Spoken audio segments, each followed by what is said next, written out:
कहानी शुरू होती है एक शांत और मुस्कुराते गांव से, जहां रहते थे 3 गहरे दोस्त, राइस्टार, ज्ञान भाई और अज्जू भाई। राइस्टार एक मेहनती और ईमानदार लड़का था जो गांव में चाय की एक छोटी सी टपरी चलाता था। लेकिन अज्जू और ज्ञान भाई बड़े सपने देखते थे, करोड़ों की लैम्बोर्गिनी लेने का। उन्हें लगता था कि चाय बेचकर कुछ नहीं होगा। इसलिए एक रात अज्जू भाई चंदनपुर के जंगल का जिक्र करता है, जहाँ के लाल चंदन बहुत महंगे बिकते हैं। दोनों दोस्त रात में निकलते हैं। रास्ते में एक अजीब आदमी उन्हें रोककर चेतावनी देता है, मत जाओ, पुष्पाराज जाग गया है, वापस नहीं आओगे। लेकिन वे नहीं मानते और जंगल में घुस जाते हैं। थोड़ी देर बाद ज्ञान भाई को किसी आवाज के पीछे जाना पड़ता है और वहीं उसका सामना होता है एक डरावने शख्स से, पुष्पाराज से, जो लाल आंखों, लंबे बालों और हाथ में कुल्हाड़ी के साथ खड़ा होता है और कहता है, मेरे जंगल में चोरी, अब मौत तय है। वो ज्ञान भाई को मार देता है। अज्जू भाई जब उसे ढूंढने आता है तो ज्ञान की लाश देखकर भागने लगता है, लेकिन पीछे से पुष्पाराज आ जाता है और उसे भी खत्म कर देता है। अगली सुबह पुलिस राइस्टार को बताती है कि 2 लाशें मिली हैं। वो सदमे में जंगल पहुंचता है, जहां उसे वही अजनबी फिर दिखता है, जो कहता है, कहा था ना, पुष्पाराज जंगल का राजा है, मौत उसका खेल है। उसी रात राइस्टार अकेला जंगल में जाता है, पेड़ के नीचे बैठकर गुस्से में चिल्लाता है, पुष्पाराज बाहर निकल, मेरे भाइयों का हिसाब आज होगा। तभी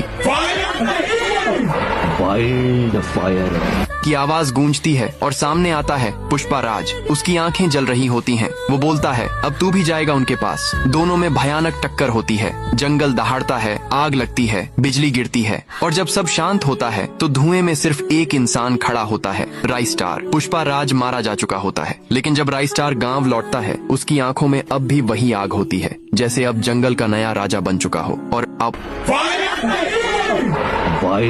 फायर तिलास की आवाजें फिर दूर कहीं से आती हैं। पिछली कहानी के बाद गांव में अजीब खामोशी थी। राइस्टार अब वैसा नहीं रहा था। उसकी आंखों में अब भी वही आग थी जो जंगल में भड़की थी। चाय की टपरी बंद हो चुकी थी और वो ज्यादातर समय जंगल के किनारे अकेले बैठा रहता। गांव वाले अब उससे डरने लगे थे। कहते थे, जिसने पुष्पाराज को हराया हो वो इंसान तो नहीं रहा। इन्हीं दिनों गांव में होने लगे भयानक घटनाएं। रात में जमीन थरथराने लगती, खेतों में उगी फसल जैसे जलने लगती और गांव के बाहर की पहाड़ी पर किसी भारी चीज के चलने की गूंज सुनाई देती। फिर एक रात धरती फटी और उसमें से निकले टाइटन, 25 फीट लंबे भयानक जीव, इंसानों जैसे, पर आंखों में सिर्फ भूख और शरीर में तबाही। उनके साथ था उनका सरदार किंग टाइटन, जो इंसानी भाषा बोल सकता था। उसने सिर्फ एक बात कही, अब ये दुनिया इंसानों की नहीं, अब राज हमारा होगा। गांव तबाह होने लगा, लोग भागने लगे, मंदिर टूटने लगे और तभी कोई दौड़ते हुए जंगल की तरफ गया। राइस्टार वो सीधे गया उसी जगह जहां उसने पुष्पाराज को हराया था। वहां बैठा चुपचाप, फिर उठा,